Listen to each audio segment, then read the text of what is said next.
and they're calling in the troops. My brother-in-law, Rainey, your son, has got 2 days off, and he's helping me out because I've been renovating this house for 2 years. He helps me. So he had 2 days off, so he's in there in the garage. So I go out. I said, Rainey, I said, I think you better speak to your mom there. She may need your help. So he said, what's going on?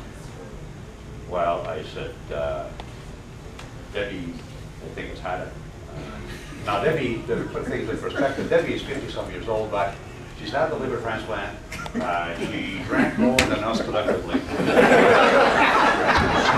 has this chronic relapsing pancreatitis. And well, 2 days ago, they had moved her off Demerol that she'd been taking for 8 years.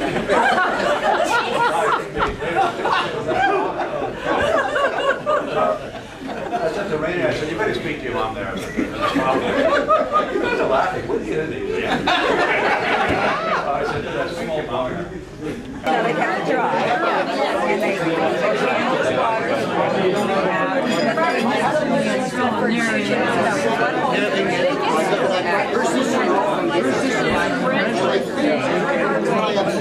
I'm still under house, so I don't think I'm going to have to do language proficiency. I'm not sure. I think language proficiency I'd be in big trouble. Because je parle. You know the way I speak.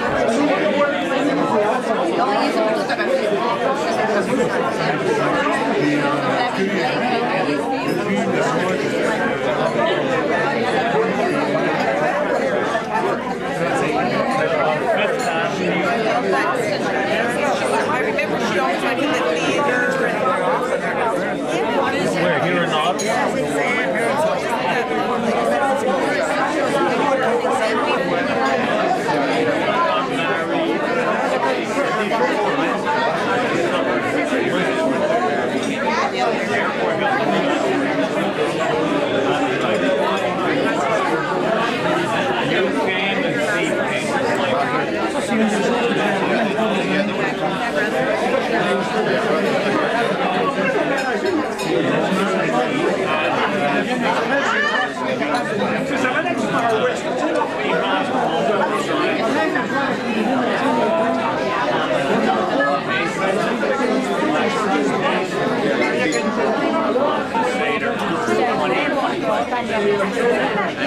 Everything comes in with a police full of pots and pans in Toronto, and he takes over the kitchen.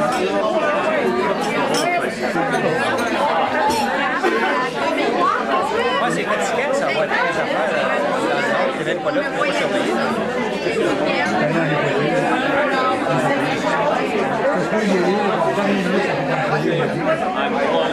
I'm between two Denises.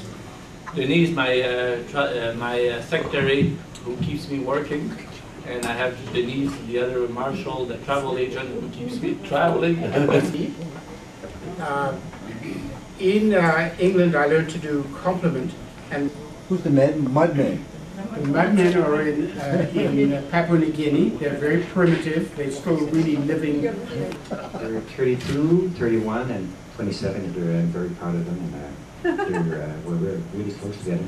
My wife died 3 years and a half ago of cancer, unfortunately, after 21 years of marriage. But we really enjoyed our marriage, and that's it. When you emerge at night, you also did the ward stuff where nurses couldn't push antibiotics. Remember those days, guys? You had to go up and push all the antibiotics.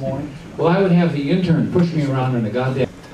We spent a year in Europe as a clinical fellow, and then came back, and I've been in Toronto ever since. My work has been kind of interesting and kind of fascinating. I share with you a few aspects of what it was like to be a woman in medicine. Firstly, it wasn't, well, you think that it was funny, or you think that it was great, but it wasn't. And I can sort of tell you that there was a lot of harassment at the time, and it was not. 25 years ago, we have 18 residents. There was 14 guys and 4 women, and now it's 14 women and 4 guys. And the residents are better. The women are oh, I'm sorry. I knew I didn't have much of a career at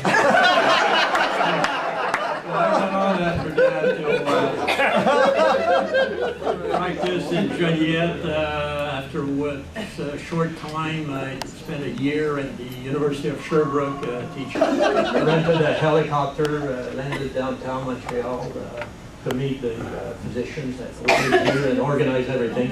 Length of stay was 5 days. We used chloramphenicol, IV.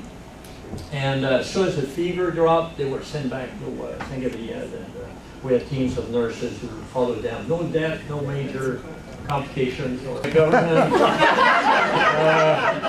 Things went downhill. I was doing. He currently travels with John McCain. Says John McCain's a great guy. So after living in Texas or in Arizona for a while, I didn't like the heat either. You know, have you noticed that in your house the thermostat has changed continually? Your wife turns it down. Your clinical work, your residency, internship, you can always fall back on it. You can practice. So that's what I did. So after my internship in Vancouver, and I was at Vancouver General. Go to English-speaking school, which they did. So in Ottawa, I practiced in Castleman from 1981 till today. Again, I was in property management and the buildings that I had bought while I was in. We set up, I was bored just working at this particular hospital. So in the meantime, I got myself several partners. We opened up 4 clinics, private clinics. How much medicine has changed. I realized back in 1971 when I finished the family medicine program how much in its infancy it was and how much things have changed. But I'm working full time with a very varied practice still, and I think I still feel it, as Juliana said, a tremendous privilege to do what we do. So we're doing our best. But secondly, in behalf of the class of '68, I'd like to take this opportunity to thank JR. JR, would you stand up? You can